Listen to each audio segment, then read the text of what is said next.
ಬೆಳಗಾವಿಯ ಖಾನಾಪುರ ತಾಲೂಕಿನ ಚೋರ್ಲಾ ಘಾಟ್ನಲ್ಲಿ ಹೈಜಾಕ್ ಮಾಡಿದ ಘಟನೆ ಬೆಳಕಿಗೆ ಬಂದಿದೆ. ಅಕ್ರಮವಾಗಿ ಸಾಗಿಸ್ತಾ ಇದ್ದ 400 ಕೋಟಿ ದರೋಡೆ ಮಾಡಲಾಗಿದ್ದು ಗೋವಾ ಮಹಾರಾಷ್ಟ್ರ ಬೆಳಗಾವಿ ಪೊಲೀಸರು ಶೋಧ ನಡೆಸ್ತಾ ಇದ್ದಾರೆ. ಅಕ್ಟೋಬರ್ 16, 2025ರಂದು ನಡೆದಿದ್ದ ರಾಬರಿ ಕೇಸ್ ತಡವಾಗಿ ಬೆಳಕಿಗೆ ಬಂದಿದ್ದು ಇದು ಉದ್ಯಮಿ ಕಿಶೋರ್ ಶೇಟ್ ಎಂಬುವರಿಗೆ ಸೇರಿದಂತ ಹಣ ಅಂತ ಹೇಳಲಾಗ್ತಾ ಇದೆ. ಬೆಳಗಾವಿಯಲ್ಲಿ 400 ಕೋಟಿಯ ಅತಿದೊಡ್ಡ ರಾಬರಿ ಕೇಸ್ ಬೆಳಕಿಗೆ ಬಂದಿದ್ದು ರೋಚಕವಾಗಿತ್ತು. ದರೋಡೆ ಬಳಿಕ ನಾಸಿಕ್ ಮೂಲದ ಸಂದೀಪ್ ಪಾಟೀಲ್ ಕಿಡ್ನಾಪ್ ಮಾಡಲಾಗಿತ್ತು. ಕಂಟೈನರ್ ಹೈಜಾಕ್ಗೆ ನೀನೇ ಕಾರಣ ಅಂತ ಬಿಲ್ಡರ್ ಕಿಶೋರ್ ಸಹಚರರು ಸಂದೀಪ್ನ ಅಪಹರಣವನ್ನು ಮಾಡಿದ್ರು. ಬಳಿಕ 1.5 ತಿಂಗಳು ಸಂದೀಪ್ಗೆ ಚಿತ್ರ ಹಿಂಸೆಯನ್ನು ನೀಡಿದ್ದಾರೆ. 400 ಕೋಟಿ ರೂಪಾಯಿ ಕೊಡದಿದ್ರೆ ಜೀವ ತೆಗೆಯುತ್ತೇವೆ ಅಂತ ಬೆದರಿಕೆಯನ್ನು ಸಹ ಹಾಕಿದ್ದಾರೆ. ಹಾಗೋ ಹೀಗೋ ಮಾಡಿ ಅಪಹರಣಕಾರರಿಂದ ತಪ್ಪಿಸಿಕೊಂಡು ಸಂದೀಪ್ ನಾಸಿಕ್ ಠಾಣೆ ಪೊಲೀಸರಿಗೆ ದೂರನ್ನು ನೀಡಿದ್ದಾನೆ. ಇದೀಗ 5 ಆರೋಪಿಗಳನ್ನ ಬಂಧಿಸಿ ಇಬ್ಬರಿಗೆ ತಲಾಶೆಯನ್ನು ನಡೆಸಲಾಗುತ್ತಿದೆ. 400 ಕೋಟಿ ರಾಬರಿ ಕೇಸ್ ಗಂಭೀರವಾಗಿ ಪರಿಗಣಿಸಿದ ಸರ್ಕಾರ ತನಿಖೆಗೆ ಎಸ್ಐಟಿ ರಚನೆ ಮಾಡಿದೆ. ತನಿಖೆಗೆ ಸಹಕಾರ ನೀಡುವಂತೆ ಬೆಳಗಾವಿ ಎಸ್ಪಿ ಹಾಗೂ ಗೋವಾ ಪೊಲೀಸರಿಗೆ ಮಹಾರಾಷ್ಟ್ರ ಸಿಎಂ ದೇವೇಂದ್ರ ಫಡ್ನವೀಸ್ ಮನವಿಯನ್ನ ಮಾಡಿದ್ದಾರೆ. 400 ಕೋಟಿ ಮಹಾರಾಷ್ಟ್ರದಲ್ಲಿ ಸ್ಥಳೀಯ ಸಂಸ್ಥೆ ಚುನಾವಣೆಗೆ ಹಣ ಬಳಕೆಯಾಯ್ತಾ? ಹಾಗಾದ್ರೆ ಹಣ ಹೋಗಿದ್ದೆಲ್ಲಿ? ಎಲ್ಲ ಆಯಾಮಗಳಲ್ಲಿ ತನಿಖೆ ನಡೆಸುವಂತೆ ಫಡ್ನವೀಸ್ ಆದೇಶವನ್ನು ನೀಡಿದ್ದಾರೆ. ಚೋರ್ಲಾ ಘಾಟ್ನಲ್ಲಿ 400 ಕೋಟಿ ದರೋಡೆಯ ಬಗ್ಗೆ ದೂರುದಾರ ಉದ್ಯಮಿ ಸಂದೀಪ್ ಪಾಟೀಲ್ ಪ್ರತಿಕ್ರಿಯೆಯನ್ನು ನೀಡಿದ್ದಾರೆ. ಗೋವಾದಿಂದ ಕರ್ನಾಟಕ ಮಾರ್ಗವಾಗಿ ಹಣ ರವಾನೆಯನ್ನ ಮಾಡಲಾಗ್ತಿತ್ತು. ಚೋರ್ಲಾ ಘಾಟ್ನಲ್ಲಿ ಬಾಲಾಜಿ ಟ್ರಸ್ಟ್ಗೆ ಹೊರಟಿದಂತ 400 ಕೋಟಿ ದರೋಡೆ ಮಾಡಲಾಗಿದೆ. ಇದರ 2,000 ಮುಖಬೆಲೆಯ ನೋಟ್ಗಳು ಕೂಡ ಇದ್ವು ಅಂತ ಸ್ಫೋಟಕ ಅಂಶವನ್ನ ಸಂದೀಪ್ ಪಾಟೀಲ್ ಬಯಲು ಮಾಡಿದ್ದಾರೆ. ಶಿಡ್ಲಘಟ್ಟದ ಪೌರಾಯುಕ್ತಿಗೆ ಧಮಕಿ ಹಾಕಿ ಎಸ್ಕೇಪ್ ಆಗಿರುವಂತಹ ಕಾಂಗ್ರೆಸ್ ಮುಖಂಡ ರಾಜುಗೌಡ ಇನ್ನೂ ಕೂಡ ಸಿಕ್ಕಿಲ್ಲ. ಕಾಂಗ್ರೆಸ್ ಪಕ್ಷದಿಂದ ಉಚ್ಚಾಟನೆ ಮಾಡಿದ ಬಳಿಕ ಧಮಕಿ ವೀರನ ಬಂಧನಕ್ಕೆ ಪೊಲೀಸರು ಬಲೆ ಬೀಸಿದ್ದಾರೆ. ಇದೀಗ ಧಮಕಿ ವೀರ ರಾಜುಗೌಡ ಸಂಬಂಧಿಕರ ಕಾರ್ನಲ್ಲಿ ಚೆನ್ನೈಗೆ ಪರಾರಿಯಾದ ಅನುಮಾನ ಶುರುವಾಗಿದೆ. ಹೊಸೂರು ಭಾಗದಲ್ಲಿ ಲಾಸ್ಟ್ ಲೊಕೇಶನ್ ಪತ್ತೆ ಹಿನ್ನೆಲೆ ಚೆನ್ನೈಗೆ ಫೀಲ್ಡ್ ವರ್ಕ್ ಟೀಮ್ ದೌಡಾಯಿಸಿದೆ. ಪದೇ ಪದೇ ಅಬಕಾರಿ ಇಲಾಖೆಯ ವಿರುದ್ಧ ಭ್ರಷ್ಟಾಚಾರದ ಆರೋಪ ಕೇಳಿ ಬರ್ತಾ ಇತ್ತು. ಜಂಟಿ ಅಧಿವೇಶನದ ಸಂದರ್ಭದಲ್ಲೇ ಪ್ರಬಲ ಅಸ್ತವಾಗಿ ವಿಪಕ್ಷಗಳ ಕೈಗೆ ಸಿಕ್ಕಿದೆ. ಹೀಗಾಗಿ ಹಗರಣದ ಸಾಲು ಸಾಲು ಆರೋಪ ಕೇಳಿ ಬರ್ತಾ ಇದ್ದಂತೆ ಕಾಂಗ್ರೆಸ್ ಹೈಕಮಾಂಡ್ ಮಧ್ಯಪ್ರವೇಶ ಮಾಡುವ ಸಾಧ್ಯತೆ ಇದೆ.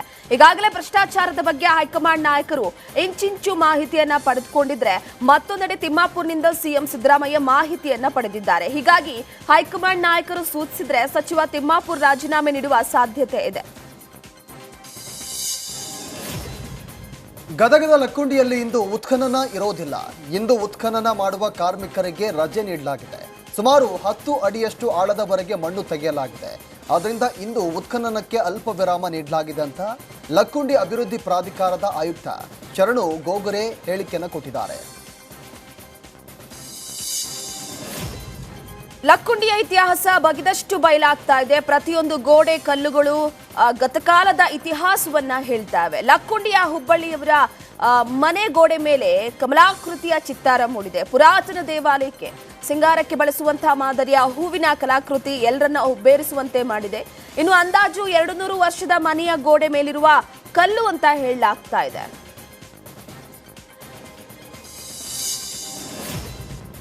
ಅಧಿವೇಶನಕ್ಕೆ ಗೈರಾಗ್ತಾ ಇರುವ ಸಚಿವರ ನಡೆಗೆ ಸಿಎಂ ಸಿದ್ದರಾಮಯ್ಯ ಬೇಸರವನ್ನು ವ್ಯಕ್ತಪಡಿಸಿದ್ದಾರೆ. ಅಧಿವೇಶನ ನಡೆಯುವಾಗ ಗೈರಾಗ್ತಾ ಇರುವ ಬಗ್ಗೆ ವಿರೋಧ ಪಕ್ಷದವರು ತೀವ್ರವಾಗಿ ಆಕ್ಷೇಪವನ್ನು ವ್ಯಕ್ತಪಡಿಸ್ತಾ ಇದ್ದಾರೆ. ಹೀಗಾಗಿ ಸಚಿವರುಗಳಿಗೆ ಸಿಎಂ ಸಿದ್ದರಾಮಯ್ಯ ಖಡಕ್ ಎಚ್ಚರಿಕೆ ಕೊಟ್ಟಿದ್ದಾರೆ. ಅಧಿವೇಶನ ನಡೀತಾ ಇರುವಾಗ ಸಚಿವರು ಯಾವುದೇ ಸಭೆ ಸಮಾರಂಭ ಆಯೋಜನೆ ಮಾಡಬೇಡಿ. ಖುದ್ದಾಗಿ ಎಲ್ಲರೂ ಕೂಡ ಸದನದಲ್ಲಿ ಹಾಜರಿರಬೇಕು ಅಂತ ಎಲ್ಲ ಸಚಿವರಿಗೆ ಸಿಎಂ ಸಿದ್ದರಾಮಯ್ಯ ಪತ್ರವನ್ನು ಬರೆದಿದ್ದಾರೆ.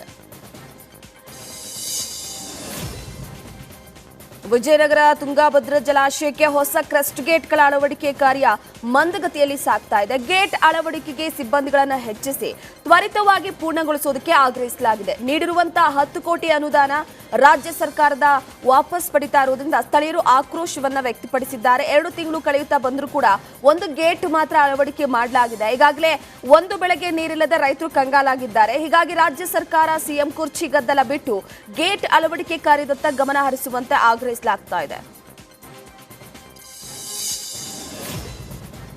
ಇನ್ನು ದಾವೋಸ್ ಪ್ರವಾಸದಿಂದ ಡಿಸಿಎಂ ಡಿಕೆ ಶಿವಕುಮಾರ್ ವಾಪಸ್ ಆಗಿದ್ದಾರೆ. ಬೆಂಗಳೂರಿಗೆ ವಾಪಸ್ ಆಗ್ತಾ ಇದ್ದಂತೆ ಕನಕಪುರಕ್ಕೆ ಪ್ರಯಾಣ ಮಾಡಿದ್ದಾರೆ. ಇನ್ನು ತಮ್ಮ ಕ್ಷೇತ್ರದ ವಿವಿಧ ಕಾರ್ಯಕ್ರಮದಲ್ಲಿ ಭಾಗಿಯಾಗಲಿದ್ದಾರೆ. ಮತ್ತೊಂದೆಡೆ ರಾಜ್ಯದಲ್ಲಿ ಮತ್ತೆ ಪವರ್ ಪಾಲಿಟಿಕ್ಸ್ ಗೇಮ್ ಶುರುವಾಗಲಿದೆ ಅಂತ ಹೇಳಲಾಗ್ತಾ ಇದೆ. ಈಗ ಸೀದಾ ಇಲ್ಲಿಂದ ಈಗ ಬರ್ತಾ ಇದ್ದೀನಿ ದಾವೋಸಿಂದ ಡೈರೆಕ್ಟಾಗಿ. ನಿನ್ನೆ ಮಿಲಾನಿಂದ ಬಂದಿದ್ದೀನಿ. ಅಲ್ಲಿ ಪ್ರೆಸ್ ಕಾನ್ಫರೆನ್ಸ್ ಮಾಡ್ತೀನಿ, ಇವತ್ತೇ ಮಾಡ್ತೀನಿ. ಯಾಕೆಂದರೆ ನಾಳೆ ರಿಪಬ್ಲಿಕ್ ಡೇ ಇದೆಯಲ್ಲ, ಸೊ ಇವತ್ತೇ ಮಾಡ್ತೀನಿ. ಎಲ್ಲ ಭಾಳ ಚೆನ್ನಾಗಿದೆ. ನಾನು ಹ್ಯಾರಿಸ್ ಅವರು ನಿನ್ನೆ MB ಪಾಟೀಲ್ ಬಂದಿದ್ದಾರೆ, ನಮ್ಮೆಲ್ಲ ಆಫೀಸರ್ಸ್ ಟೀಮ್ ಎಲ್ಲ ಬಂದಿದ್ದೀವಿ. ಒಳ್ಳೆ ಅನುಭವ. ರಾಜ್ಯದ ಪರವಾಗಿ ಏನು ಮಾತಾಡಬೇಕು ಎಲ್ಲ ಮಾತಾಡಿದ್ದೀನಿ. ಯಡಿಯೂರಪ್ಪ ಈಗ ಸೀದಾ ಇಲ್ಲಿಂದ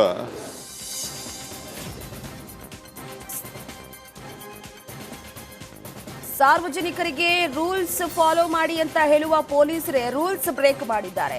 ರಾಂಗ್ ರೂಟ್ನಲ್ಲಿ ಬೈಕ್ ಚಲಾಯಿಸಿ ಪೊಲೀಸ್ ಸಂಚಾರಿ ನಿಯಮಗಳನ್ನು ಗಾಳಿಗೆ ತೂರಿದ್ದಾರೆ.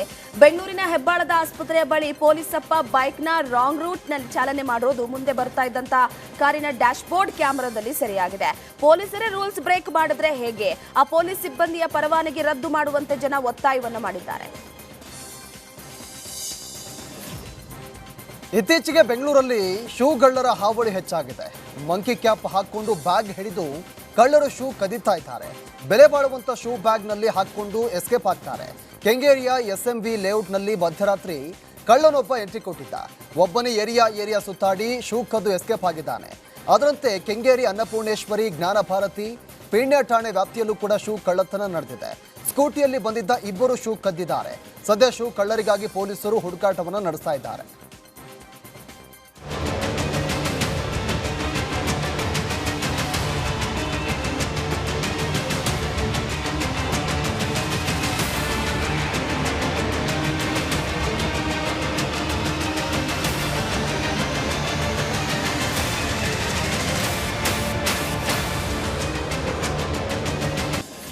ಚಿತ್ರದುರ್ಗ ಜಿಲ್ಲೆ ಚಳ್ಳಕೆರೆ ತಾಲೂಕಿನ ಮನುಮೈನಹಟ್ಟಿ ಗ್ರಾಮದಲ್ಲಿ ನಡೀತಾ ಇರುವಂತಹ ವೈಜ್ಞಾನಿಕ ಸಿಸಿ ರಸ್ತೆ ಕಾಮಗಾರಿ ವಿರುದ್ಧ ಗ್ರಾಮಸ್ಥರು, ಮುಖಂಡರು ಕೆಂಡಾಮಂಡಲರಾಗಿದ್ದಾರೆ. ಅಧಿಕಾರಿಗಳು ಸ್ಥಳಕ್ಕೆ ಭೇಟಿ ನೀಡಿ ಕಾಮಗಾರಿಯ ಗುಣಮಟ್ಟವನ್ನು ಪರಿಶೀಲಿಸಬೇಕು ಮತ್ತು ನಿಯಮಬಾಹಿರವಾಗಿ ಕೆಲಸ ಮಾಡ್ತಾ ಇರುವವರ ವಿರುದ್ಧ ಶಿಸ್ತು ಕ್ರಮ ಜರುಗಿಸಬೇಕು ಅಂತ ಗ್ರಾಮಸ್ಥರು ಆಗ್ರಹಿಸಿದ್ದಾರೆ. ಈಗ ನಮ್ಮ ಸೇವಾಲಾಲ್ ದೇವಸ್ಥಾನದಿಂದ ಒಂದು ಮೇನ್ ರೋಡ್ವರೆಗೂ, ಬಸ್ ಸ್ಟ್ಯಾಂಡ್ವರೆಗೂ ಒಂದು CC ರೋಡ್ ಅಂತ ಅಲರ್ಟ್ ಆಗಿದೆ ಅಂತೆ. ಸೊ ನಾವು ಪರಿಶೀಲನೆ ಮಾಡಿರುವಾಗ ಇವತ್ತು ಅವ್ರು ಹೇಳ್ತಿದ್ದಾರೆ, ಇದರದ್ದು ಆರ್ಡರ್ ಕಾಪಿ ನಾವು ಕೇಳಿದ್ವಿ, ಏನು ಸ್ಪೆಸಿಫಿಕೇಶನ್ ಏನಿದೆ ಅದಕ್ಕೆ ಕೊಡಿ ಅಂತ ಹೇಳಿದಾಗ ಅವ್ರು ಏನು ಹೇಳ್ತಾ ಇದ್ರು, ಯಾರಿಗೋ ಫೋನ್ ಮಾಡ್ತಿದ್ರು, ಕಾಂಟ್ರಾಕ್ಟ್ರು, ಇಂಜಿನಿಯರ್ ಅಲ್ವಾ, ಕಾಂಟ್ರಾಕ್ಟ್ರು ಯಾರು ಶರೀಫಾ ಯಾರೋ ನಜೀಫ್ ಅಂತ ಅವ್ರ ಹೆಸರು ಕಾಂಟ್ರಾಕ್ಟ್ರು. ಸೊ ಅವ್ರು ಹೇಳ್ತಿದ್ದಾರೆ ಸ್ಪೆಸಿಫಿಕೇಶನ್ ಎಲ್ಲ ಇದೆ, ಇದು WMM ಅಂದರೆ ವೆಟ್ ಮಿಕ್ಸು, ಇದು 4 ಇಂಚು ಅಂತ ಹೇಳ್ತಿದ್ದಾರೆ. ಸೊ 6 ಇಂಚ್ ಹೇಳಿದ್ರು, ನಾವು ಹೇಳಿದ್ರು 6 ಇಂಚ್ ಅಂದರೆ 7 ಇಂಚು ಬೀಳಬೇಕು, ಅಂದರೆ 7 ಇಂಚ್ ಬಿದ್ದ ಮೇಲೆ ಕಾಂಪಾಕ್ಷನ್ ಆದಮೇಲೆ ಅದು 4 ಇಂಚಿಗೆ ಬರಬೇಕು, 6 ಇಂಚಿಗೆ ಬರಬೇಕು. ಸೊ ಇದು ಸಾಯಿಲ್ ಎಕ್ಸ್ಕವೇಷನ್ 150 mm ಹೇಳಿದ್ರು. 150 ಆದಮೇಲೆ ಎಕ್ಸ್ಕವೇಷನ್ಗೆ ಕಾಂಪಾಕ್ಷನ್ ಆಗಬೇಕು. ಇದು ನೋಡಿ, ಈ ಮಣ್ಣು ನೋಡಿ, ಇದು ಕಲ್ಲುಗಳು ನೋಡಿ. ಇದರ ಈಗ